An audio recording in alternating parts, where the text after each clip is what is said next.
നമുക്കൊരു അടിപൊളി tea cake ഉണ്ടാക്കിയാലോ? രാവിലെയോ വൈകുന്നേരമോ നമുക്ക് ചായയുടെ കൂടെയൊക്കെ കഴിക്കാനും പിള്ളേർക്ക് കൊടുത്തു വിടാനും ഒക്കെ അടിപൊളിയാണ്. അപ്പോൾ അതിൻ്റെ റെസിപ്പി നോക്കിയാലോ? അപ്പോൾ അതിന് വേണ്ടി ഒരു മിക്സിയുടെ ജാർ എടുത്തിട്ട് അതിനകത്ത് 2 മുട്ട, ബേക്കിംഗ് സോഡ, ബേക്കിംഗ് പൗഡർ, ഉപ്പ്, എണ്ണ, പഞ്ചസാര ഇതെല്ലാം കൂടി ഇട്ട് നല്ലപോലെ അടിച്ച് പതപ്പിച്ചെടുക്കണം. എന്നിട്ട് ഇത് വേറൊരു പാത്രത്തിലോട്ട് മാറ്റിയിട്ട് അതിനകത്തോട്ട് നമുക്ക് മൈദ ഇട്ട് കൊടുക്കാം. മൈദ കുറച്ചിട്ട് മിക്സ് ചെയ്യാവുള്ളൂ. മിക്സ് ചെയ്തിട്ട് അതിനകത്തോട്ട് കുറച്ച് ടൂട്ടി ഫ്രൂട്ടിയും കൂടെ ഞാൻ ഇട്ട് കൊടുക്കുന്നുണ്ട്. ഇടയ്ക്കൊന്ന് കടിക്കാൻ കിട്ടുമല്ലോ. എന്നിട്ട് നമുക്ക് 200 ഡിഗ്രി സെൽഷ്യസിൽ 2 സൈഡും ചൂടാകുന്ന രീതിയിൽ 50 മിനിറ്റ് ബേക്ക് ചെയ്യാൻ വയ്ക്കാം.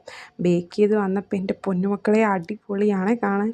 എനിക്ക് ഇത്ര സ്പഞ്ചി ആയിട്ടൊരു കേക്ക് കിട്ടുന്ന ആദ്യമായിട്ടാണ്. കാരണം അടിപൊളിയായിരുന്നു. ടേസ്റ്റ് ആണെങ്കിലും അടിപൊളി, സൂപ്പറായിരുന്നു, അടിപൊളിയായിരുന്നു. ഇടയ്ക്ക് വാനില എസൻസ് കൂടെ ചേർക്കണം. ഞാൻ വാനില എസൻസ് ചേർക്കുന്ന കാര്യം പറയാൻ മറന്നുപോയി. പക്ഷേ നിങ്ങൾ ചേർക്കണം കേട്ടോ. ഞാൻ ചേർത്തിട്ടുണ്ടായിരുന്നു, പറയാൻ മറന്നുപോയതാണ്. അപ്പോൾ എന്തായാലും അടിപൊളിയായിട്ട് വന്നിട്ടുണ്ട് കേക്ക്.